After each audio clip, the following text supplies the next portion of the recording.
Storm breaker के handle पर छोटा ग्रूट क्यों नहीं होगा?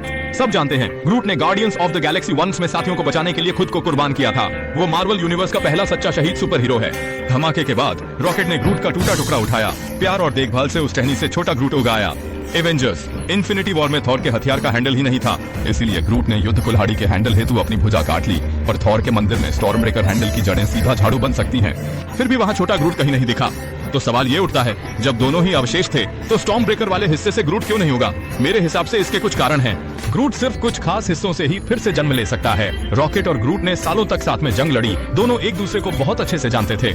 इसीलिए रॉकेट ही बिखरे टुकड़ों में से सही हिस्सा चुन पाया और नया ग्रूट खड़ा कर दिया। लेकिन स्टॉर्म ब्रेकर वाले हिस्से में शायद वो पुनर्जन्म की ताकत नहीं थी, इसलिए छोटा ग्रूट वहाँ उगा ही नहीं। अगर आप फिल्म में ध्यान से देखें तो आपको पता चलेगा कि जब ग्रूट पर हमला होता है तो उसके कई शाखाएं गिर जाती हैं।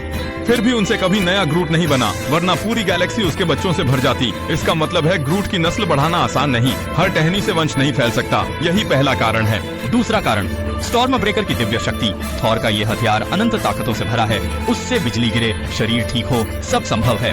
तो हो सकता है ग्रूट की बाजू की असली प्रकृति ही बदल गई हो। यही वजह है कि वहाँ से नया ग्रूट उग ही नहीं पाया। तीसरा कारण, मार्वल की सेटिंग में सिर्फ एक ही ग्रूट हो सकता है। गार्डियंस ऑफ द गैलेक्सी के डायरेक्टर ने भी कहा था, पुराना ग्रूट खत्म हो चुका है और नया छोटा ग्रूट उसका बेटा जैसा है, जो हमने फिल्मों में महसूस भी किया। तो अब साफ हो गया कि स्टॉर्म ब्रेकर से नया ग्रूट क्यों नहीं होगा। अगर वीडियो ने आपको चौंकाया हो तो फटाफट लाइक करो और ऐसे ही मार्वल के धमाकेदार सीक्रेट्स के लिए चैनल को सब्सक्राइब जरूर करो।